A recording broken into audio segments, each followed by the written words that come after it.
Second.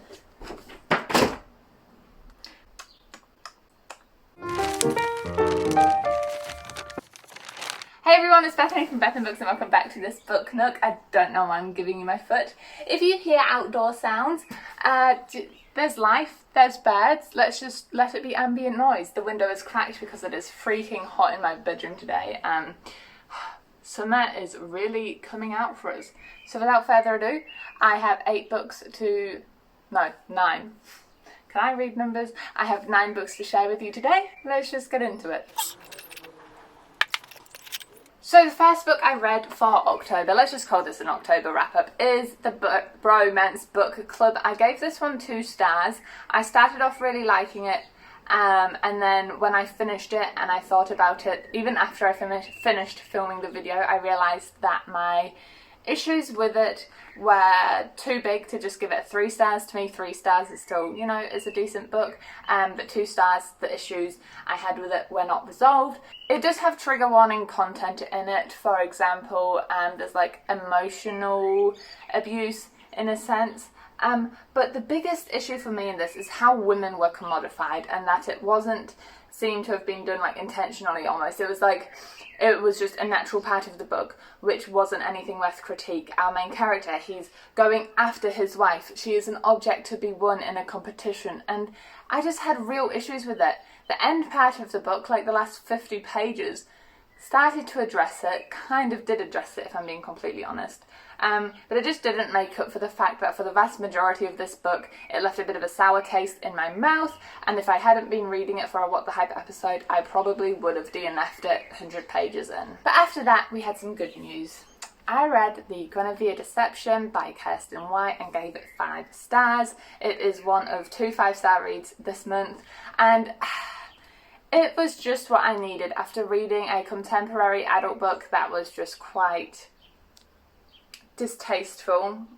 It didn't leave me feeling happy, did that book, but I came to this one and it was just a good old tale. We have our character Grenadier. She is married to King Arthur. She goes in, she thinks she's there to act as a magical bodyguard for him, and along the way she discovers other reasons why she's there. It's not heavy on the romance, it's more like a friendship with potential romantic links further on in the series.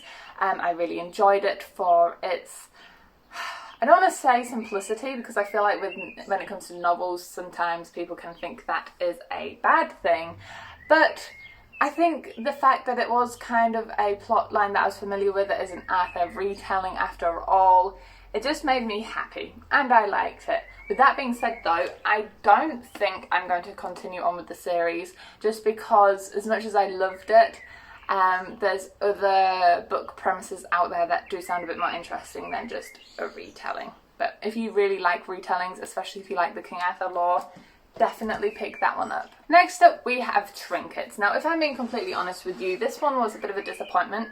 I was expecting a lot more intensity because it revolves around a group of girls who are thieves, they shoplift, and I was expecting some more action when it came to the shoplifting. Instead we see them most of the time after the act is done and they're showing off to each other, so I was wanting more drama in it. However, what it did really well is the friendships. If you're a reader who really likes books driven by friendships, then I think you will like this, especially female friendships and that idea of sisterhood and womanhood coming together to support each other. I gave it 3 stars in the end.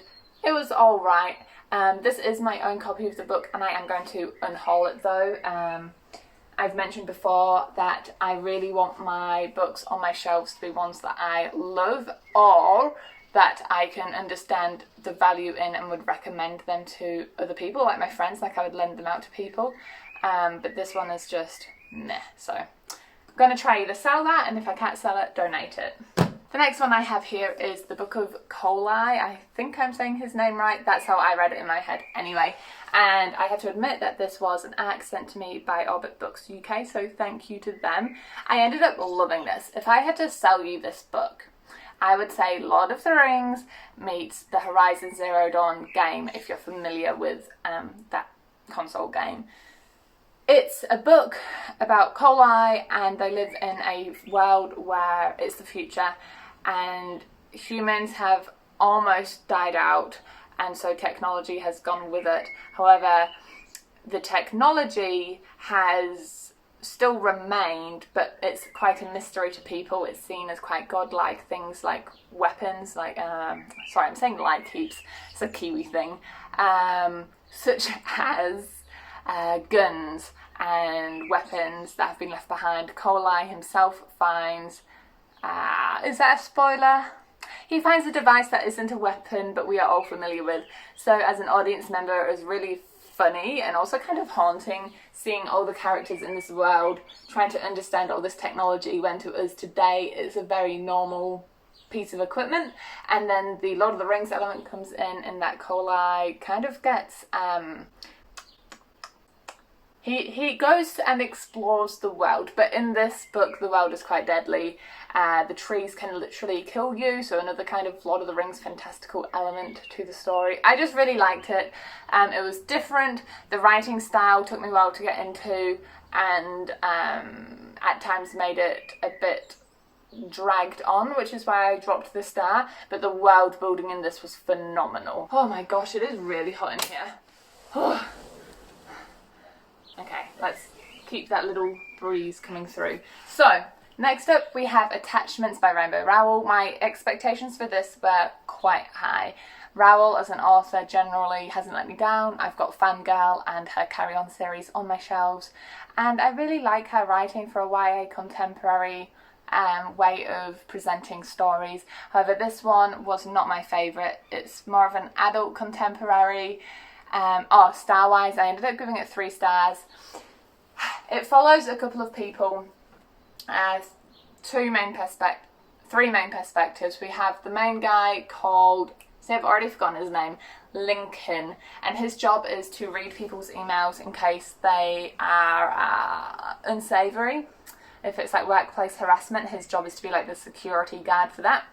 And along the way he ends up reading a couple of women friends' emails when they email back and forth. This is before the day of texting, when emailing was like a main quick way to communicate. Called Jennifer and Beth. You can tell by the way I have to keep remembering the characters how much it stuck with me. Although it wasn't as creepy stalkery as I was originally worried it would be, it was actually just a bit boring. I felt like it was a bit of a pointless story, if I'm being completely honest. I don't think I took anything away from it. I can't say any of the characters were unique and absolutely amazing. The love subplot in it was just a bit meh. And overall, that's all I can say about this book. Not her best. To be fair though, I did research and it is her first book that she ever wrote, so I do think she's gotten better as an author as she's progressed in her career. The next book I read, I gave 4 stars, and that's Crow's Landing. This is the opposite of Attachments. I had really low expectations for this, and it kind of blew me out the water a little bit. This is a book I picked up spare of the moment on sale.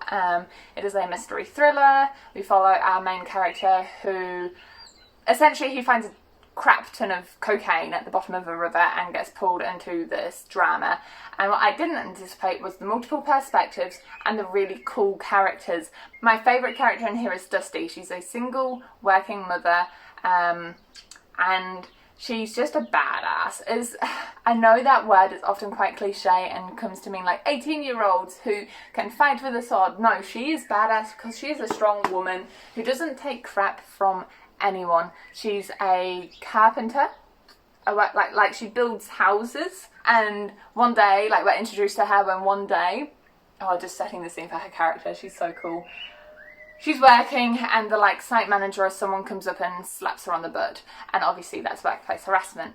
But he's like a cool guy, he thinks he's awesome, and he had an expensive fedora and he puts it down and then he walks off to keep doing whatever a creepy, sexually harassment-y kind of guy does. And she has her nail gun, and nail guns his hat to the desk kind of thing, and he gets mad, and then her boss comes over and says, you know, sometimes things don't work out the way we want them to, it's not okay, him not realising why she nailed his hat. And she said, yeah, okay, I'll tell him next time. She's just a cool character. And the story itself, just a classic mystery thriller. You get sucked into a world, but I liked it, as well as Dusty and the characters, is the pace of it. It's decently short. It said what it needed to say. but just decided, no, I'm not going to hold on to this either. I'm going to try sell it or donate it. It's a good book, but not one that stands up next to like my Hannibal stories or anything like that. Sorry, I realised I'm speaking quite fast. Let me slow down. I'm trying to be more concise and not drag on videos longer than they have to be, because I know that sometimes you can wobble on for a book for ages. So I've got 4 books left. The first one, actually let's do these 2 together. I read these for a vlog that should be up. I'll link it to you if you want. I was running a little bit of a social experiment on myself to see if I could be genuinely terrified from reading horror books. The answer is kind of. Yeah, I'll link that video. Go watch that if you want more of my thoughts. But long story short, oh, this book keeps hitting me in the face. Honestly. Composure. Misery by Stephen King was my favourite out of the 2. I gave this one 4 stars. I loved the story within a story trope. I loved the fact that you only see 2 characters. I think sometimes books can get a bit condensed with multiple characters and it becomes a bit hard to keep track of, yet this way you felt like you really understood, or knew at least, the 2 characters. So you have Paul, and he was a P name. Paul is the author. He gets in a car crash, he gets saved by his number 1 fan. The number 1 fan realises Paul killed off his really famous popular character. She's mad. She essentially tortures him, abuses him into writing the next book in the series, reviving this dead character. That's the premise. It was so fun to read about. I think this one didn't scare me as much just because it's more like you can understand people are weird and can be a bit strange in the head sometimes. The reason I did drop this one a star is simply because in like the how long is this, like 400 pages? Pretty much 400 pages. From pages 200 to 300 it started to get a little bit boring as you were waiting for things to happen. When it came to The Ring, you'll see in my vlog if you watch it, the first few pages I was so wowed by the writing style. It's a translated text. I thought it was fascinating, really well written, but essentially it just declined from there. There's mentions of rape and it's talked about real badly, so yeah, huge triggers for rape. It's just not handled well in the way of it not being handled at all. It's like a normal thing for a character to be a rapist and for that to like have no relevance to the text whatsoever, and also for his friends to know he's a rapist and be okay with it. Like, that's not okay. I did not appreciate that. Like, I understand if you've got a rapist as a character, if it adds to the plot, but in this case it didn't. It was a completely unneeded character attribute. But then the ending of this was horrible. So you're kind of forcing your way through it because the pace starts to slow down. Things get to be a bit slow when it comes to the mystery, figuring out who the supernatural force is, why people are dying. That slows down. And then the end of this essentially is like, read the next book to find out what actually happens. And I'm just like, I want to frickin'... I didn't actually intend to throw that as far as I did. Let me check it's okay. It's fine. There's no damage. Library people, if you're from the Palmy North Library, you didn't see that. It's in perfect condition. Look, essentially, guys, I just did not like it. That's all there is to say about it. So the last 2 books. First of all, The Book Thief. I have to admit I've not quite finished this. I'm reading it like 100 pages at a time because it's the book club pick for me and my students. But I can honestly tell, unless something bad happens, it's going to be bad as in like the book goes downhill. It's going to be a 5 stars from me. I freaking love it. I am 200 pages in, so about halfway, and it is phenomenal. I mean, you guys know what The Book Thief is about right now. The perspective that it comes from death is fascinating. The way the characters are written are just really colourful in a sad way. Like, Zuzak has done a really good job of getting across the atmosphere of wartime Germany, so love that. Well, loving that. And then, just throwing this in here, I started to read Emma. I'm pretty sure that's the one I started to read. Yep. And got like a 20 pages in, but honestly, I just wasn't in the mood. I feel like I really need to be in the mood to read a classic book, so I've just put this one down for now. I'm not going to get around to it this round of reading, and I'm probably not going to get around to it, to be honest, for a few months until I really feel like finishing off an Austen book. So with that being said, these are the books that I finished / have almost finished this month. Looking at them, there's a good arrangement here. There's some young adult fantasy, some contemporary romance, some dystopia, some thriller, some horror. And not too bad of a reading month. I had a good time with quite a few of those books. So that being said, keep your eye out because the next episode of Real Chooses My TBR will be out soon. And I hope you guys have also had a successful reading month, week, day. So with that being said, enjoy all the places you go in your own reading adventures, and I'll see you guys in the next video. Bye.